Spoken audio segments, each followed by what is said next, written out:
벤처 스타트업으로 이제 창업한 지 벌써 11년이 넘었더라고요. 그래서 오늘 제작신학회에서 4년 만에 등재 학술지에 선정되셨다는 반가운 소식에 저도 덩달아 기분이 좋았습니다. 저희가 이제 11년 전에 창업을 크라우드 서비스, 요즘 여기는 사스로 시작을 했거든요. 그때는 정말 불모지다시피 했죠. 요즘에는 크라우드 또는 사스를 이야기하시면 많은 분들이 이해하시더라고요. 그 중에서도 오늘 이제 발표드릴 주제는 공공 크라우드 서비스를 7년 전에 니아라고 한국지능정보사의 지능은 아시죠? 니아하고 같이 공공기관에서 필요한 사스를 해보자. 그렇게 해서 NI 클라우드라는 서비스를 하게 됐습니다. 처음 보시는 분들은 니 크라우드, 아까도 니 크라우드 그러셨는데 니 크라우드가 더 익숙하신 것 같긴 해요. 그래서 이름을 바꿀까 고민 중입니다. 혹시 오피스 빅뱅이라는 단어를 들어보셨어요? 매년 들어보셨군요. 매년 이제 연말쯤 되면 트렌드 코리아라고 해서 올해 그 트렌드 코리아에 나온 키워드 중에 하나인데요. 그러니까 일하는 방식이 전면적으로 변화하고 있다. 그런 의미죠. 내용을 보면 여러분들이 이제 재택근무 너무나 일상적인 용어가 돼버렸고 원격 근무라든지 조금 생소하실지 모르겠는데 워케이션이라는 단어 혹시 들어보셨습니까? 아직 좀 생소하시죠? 하이브리드 워크. 이 워케이션이 뭐냐면 워크 플러스 워케이션. 그러니까 이 발리에 가서 일을 하는 겁니다. 제주도에 가서 일을 하는 겁니다. 근무 시간은 일하고, 예를 들어서 아침에 일찍부터 일을 해가지고 저희 같은 경우에는 시차 근무를 하거든요. 7시에 출근하면 4시에 퇴근합니다. 물론 10시에 출근하는 친구도 있어요. 10시에 출근하면 7시까지 일을 하죠. 아침에 일찍 일하고 오후에는 휴가지에서 자기 시간을 보내는 거죠. 이런 오피스 빅뱅이 가능한 거는 바로 이제 크라우드가 기반이 되고 뒷받침이 되기 때문에 가능해진 거죠. 그래서 저희가 지금 일하는 방식 또는 노동 시장 환경 자체가 급격하게 변화하고 있는데요. 이렇게 데이터를 한번 보시면 이해하기가 쉬우실 겁니다. 이 빨간 버튼 아니네. 여기였구나. 여기. 코로나 전까지만 해도 재택근무를 하긴 했다는 것 자체가 놀라운데요. 코로나 전에 재택근무가 있긴 있더라고요. 2018년, 19년에도 있었습니다. 그런데 2020년에 50배로 증가합니다. 50만 명. 그리고 작년에 100만 명 이상이 재택근무를 했습니다. 그리고 실제 민간 기업에서도 크라우드 서비스 도입 12%, 10% 좀 상회했었는데 2020년에 들어오면 거의 25%에 육박합니다. 그러니까 제가 2011년에 창업했으니까 거의 한 10년 동안 계속 고생했겠죠. 다음은 이제 공공시장입니다. 공공시장에서도 변화가 있습니다. 과학기술정보통신부 같은 경우에 제3차 클라우드 컴퓨팅 기본 계획을 발표했죠. 그러니까 1차, 2차 계속 해왔는데 이번에 좀 큰 변화가 있었습니다. 클라우드 대전환을 통한 디지털 선도국가로 도약해보자. 그런 차원에서 공공부문의 민간 클라우드 서비스를 우선적으로 정책적으로 선정하게끔 추진하게 된 겁니다. 그래서 과거에는 그 중앙부처라든지 지자체보다는 그냥 공기업들 위주로 클라우드 서비스 도입을 할 수 있었다고 하면 이제는 과기정통부가 클라우드 컴퓨팅 기본 계획을 통해서 전체 공공기관, 공공부문이 숫자로 이야기하면 과거에는 대략 한 700개 정도의 기관이었다고 하면 지금은 한 2,300개로 늘어났습니다. 그리고 행안부 같은 경우에는 2025년까지 1만 개 이상의 시스템을 클라우드로 전환하겠다라는 예산으로 8,500억을 잡아놓고 있는 상황입니다. 집행이 계속되고 있죠.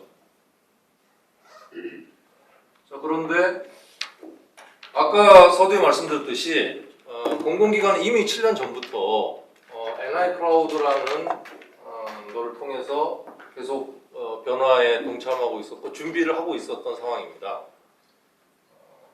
어떻게 시작된 거냐면 2015년에 과학기술정보통신부의 예산으로 니아에서 주관해서 NI 클라우드라는 서비스를 공공기관 전용에 왜 이렇게 됐냐면 2015년에 클라우드 산업 발전법을 처음으로 만들게 됩니다. 왜 그러냐면 글로벌 시장이 클라우드로 가고 있는데 국내 기업들이 뒤처지고 있었기 때문에 이미 글로벌은 2010년대 초반 전후로 2010년 전후로 가고 있었는데 국내에서는 5년이 지난 그때까지도 별 이렇게 반응이 없어서 심각하게 이제 생각을 했던 것 같아요. 그래서 박근혜 정부 때 이제 최초의 클라우드 산업 발전법을 만들게 되는데 그 이후에 이제 작업을 하게 됩니다.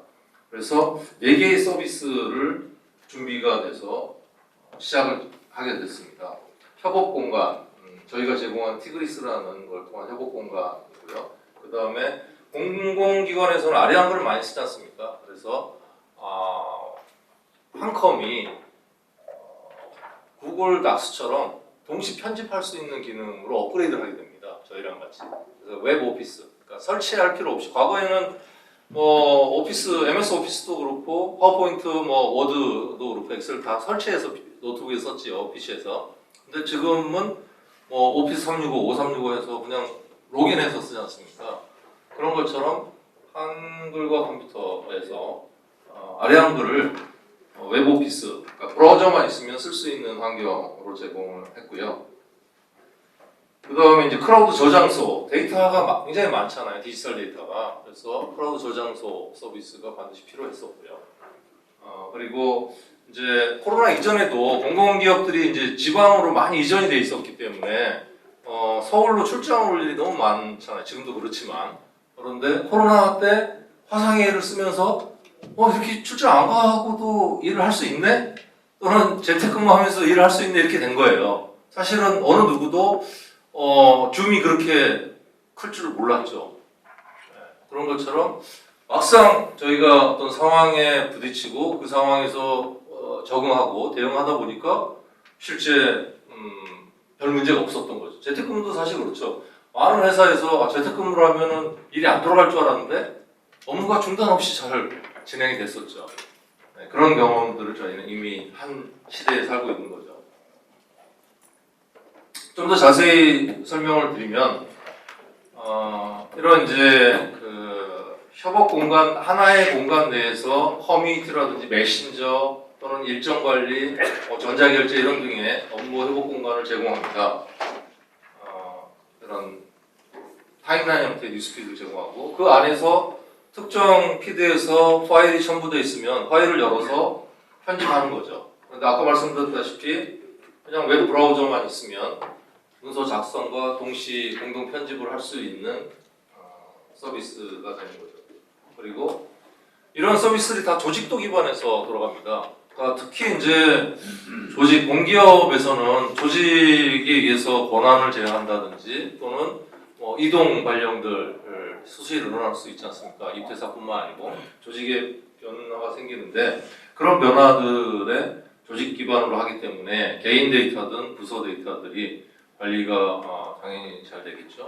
그리고 부서 이동했을 때는 조직도상에서 특정 사람을 선택해서 그 사람이 가지고 있던 데이터를 다 한꺼번에 옮겨드릴 수가 있습니다.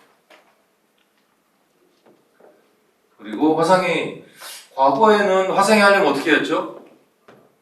이런 회의장에서 화상회의장에 가면 세팅하는데 한 30분 걸립니다. 회의하기 전에 실무자들이 가서 화상회의 장비 뭐 만지고 막 이렇게 근데도 장비가 제대로 작동하지 않았어요. 근데 요즘 어떻게 하죠? 그냥 내 PC 노트북에서 그냥 집에서도 할 수 있고 사무실 어디 있어도 회의실에 굳이 화상회의장에 가지 않아도 됐었죠. 전에는 화상회의장 하나 꾸미려면 몇 천만 원 들어갔었죠. 투자를 하셨어야죠. 근데 그렇지 않고 그냥 너무나 편하게 브라우저 하나로 단순하게 그냥 메시지, 카톡이나 문자로 초대해서 바로 하실 수 있잖아요. 이런 게 가능해진 거죠.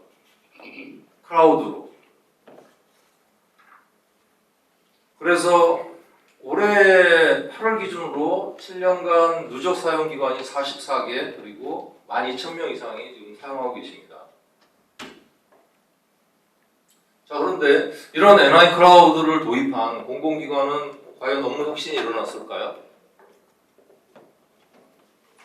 안 일어났으면 제가 발표를 할 수 없었겠죠. 네, 어떻게 일어나는지 한번 보겠습니다. 4가지 정도 크게 말씀드릴 수 있는데요. 첫 번째는 그 조직도 기반 또는 커뮤니티 기반의 탄력적인 조직 운영이 가능해졌고요. 두 번째로는 협업 방식의 변화. 과거에도 협업은 했죠. 일을 하려면 당연히 협업해야 되니까요. 협업 방식의 변화로 업무 효율성이 증대했습니다. 그리고 특히 이제 많은 효과를 봤던 게 그러니까 공기업에서는 보고서 취합하고 그 보고하는 것들이 굉장히 중요한 일과 중에 하나인데 그 보고 절차의 간소화로 업무 시간이 절약되고요. 그리고 당연히 출장이 이제 최소화됨으로 해서 본 지사 간 비대면 업무가 일상화된 거죠. 각각을 살펴보면 이렇습니다. 이렇게 조직도 기반으로 업무를 이제 수행을 아까 말씀드린 이런 기능들, 뉴스피드, 저장소, 공동 편집 이런 기능들을 통해서 업무가 좀 더 관리가 쉬워진 거죠. 그리고 체계적으로 진행을 할 수 있었는데 그런 부분들이 이런 각 기관에서 우수 사회지부로 발표한 내용들이 있습니다. 그래서 각각을 좀 보면 과거에는 이제 이런 유선으로 전화하거나 메일 또는 대면 회의가 불가피했었지 않습니까? 그래서 그런 부분들이 실시간 알림, 그러니까 피드에 정보가 올라오면 메일 보내고 나서 전화하는 일들이 종종 있었잖아요. 메일 확인했는지. 왜냐면 스팸이 워낙 많이 오니까 놓치는 경우도 많고요. 지금도 그렇죠. 사실 메일은 사실 확인 메일 또 기능도 있지만 그래서 이렇게 누가 조회했는지조차를 바로 그냥 확인할 수가 있습니다. 그래서 그런 기능들이라든지 또는 과거의 프로젝트들을 했던 자료들을 인수인계하는데 좀 더 용이해진 거죠. 그리고 이런 이제 협업 방식이 크게 바뀐 게 결국은 동시에 공유하고 동시에 자료를 편집하고 이런 기능들로 바뀐 거죠. 그래서 그런 측면에서 큰 변화가 있었던 것 같습니다. 그래서 반복적으로 이런 자료를 취합한다든지 확인하는 일들이 많은 시간을 할애했었는데 한 번에 동시에 이제 빠른 자료 공유나 의견들을 취합할 수 있는 그리고 이런 과정들이 쭉 히스토리컬하게 업무를 결과 보고만이 아니고 히스토리컬하게 관리가 가능해졌기 때문에 자연스럽게 업무 직식화가 일어나고 또 새로운 분이 부서로 발령을 받았을 때 업무 인수인계가 자료 그냥 들어가서 보면 되니까요. 쉬워진 거죠. 제가 그 NI 클라우드 사업을 하면서 들은 이야기 중 가장 인상 깊은 이야기가 이거였습니다. 공기업에서 능력 있는 핵심 인재는 보고서를 취합한다. 와닿지 않으시나요? 네. 가장 유능한 인재는 보고서 취합하는데 담당한답니다. 왜냐하면 그 내용을 다 알고 있어야 하잖아요. 네. 그래서 이런 과정들, 이런 복잡한 과정들을 매주 하고 있었던 거죠. 그런데 그거를 동시에 하게 됩니다. 그리고 보고서 자체도 동시에 편집하면서 완성을 합니다. 그래서 미아 같은 경우에도 원장님 보고 한번 그 취업하려면은 정말 하루 종일 매달렸다고 하는데 그런 부분들이 시간을 절약할 수 있게 해준 거죠. 그래서 주 평균 2.5시간이 절약되었다 이런 보고가 있습니다. 과거에는 이메일로 계속 다른 버전들 또는 추가 업데이트한 걸 이메일로 계속 전달했었죠. 그래서 그런 부분들이 이제 크게 변화가 됐던 거고요. 그러면서도 보안 관련해서는 공개, 비공개 또는 공유에 제한을 거는 기능들 또는 파일들을 다운로드 못하고 미리 보기만 할 수 있게 된다든지 이런 기능들이 다양하게 제한을 걸 수가 있거든요. 그래서 그런 내용들로 보안을 또 유지할 수가 있었습니다. 그러니까 보통 이제 공유하게 되면 소통을 원하는 공유하게 되면 보안 문제를 걱정하시는데 이런 부분들도 충분히 이제 반영이 되어 있습니다. 이 내용은 이미 잘 아시기 때문에 화상에 많이 쓰시잖아요. 그래서 빠르게 확인만 하시고 넘어가야 될 것 같습니다. 네. 그래서 요즘 화상회의도 보면은 줌을 써보시면 그 차이를 명확히 아시는데 과거의 화상회의는 기능도 많지만 불편한 게 여러 가지가 있잖아요. 근데 줌을 써보니까 너무 편해가지고 초대하기도 편하고 그 안에서 컨트롤하는 것도 몇 개의 주요 버튼만 누르면 되니까요. 그래서 아직도 많이 쓰이십니다. 그렇지만 그거 못지않게 잘 디자인된 화상회의거든요. 그러다 보니까 활용도를 굉장히 많이 하고 계시고 있고요. 이것 때문에 도입을 한국가스공사 같은 경우는 전 세계에 흩어져 있는 직원들하고 화상회의 하기 위해서 이것 때문에 별도로 도입한 케이스도 있습니다. 자, 그런데 단 이 4개의 서비스만 가지고도 그렇게 업무에 많은 변화를 가져왔는데요. 네, 그런데 지금 올해 큰 변화가 있게 됩니다. 올해 지금까지 해왔던 니아가 주도해서 해왔던 NI 클라우드라는 이런 공공 클라우드 서비스를 내년 1월 1일부로 민간 이양을 하게 됩니다. 그래서 제가 참여하고 있는 여기 중소기업 중앙회 산하에 한국 IoT 융합사업 협동조합이 있는데 그 조합이 이 사업을 이제 민간 이양을 받고 어떻게 변화가 되냐면 조합에 IT 회원사들이 쭉 있을 거지 않습니까? 그래서 클라우드, 사스 하는 회원사들이 계속 이런 NI 클라우드 플랫폼에 본인들의 서비스를 추가할 수 있게 이렇게 이제 상생 플랫폼으로 전환이 됩니다. 민간 이양하면서. 그리고 공공기관 입장에서 보면 우수한 IT 벤처 서비스들을 다양하게 선택, 필요에 따라서 선별적으로 쓰실 수가 있겠죠. 그래서 그런 이제 과정을 갖게 됐는데요. 내용을 보면 결국은 이런 이제 세 가지 정도의 특징이 있는데 그런 중소벤처 IT 서비스들을 통해서 NI 클라우드가 4개의 서비스도 더 확장되고 고도화될 수 있게 됐고요. 내용을 보면 이렇습니다. 메가존 클라우드, 노보스메이, K-에듀텍, 프라이브 테크놀로지, STG, 모노 커뮤니케이션, A3 시큐리티, 에어사운드, 액션 파워, FNS 밸류, 글로사인, 크리니티 오늘 화환도 보내주셨던데 네. 이런 다양한 서비스들로 확장하는 거죠. 기존의 이 4개의 서비스에서. 그래서 4개의 서비스는 아주 기본이 되는 거고요. 업무를 수행하기 위한. 그 외에 전자계약이라든지 또는 화상뿐만 아니고 이제 보안 서비스 또는 IT 매니지먼트 서비스 네, 이런 서비스도 계속 확장할 수 있게 되었습니다.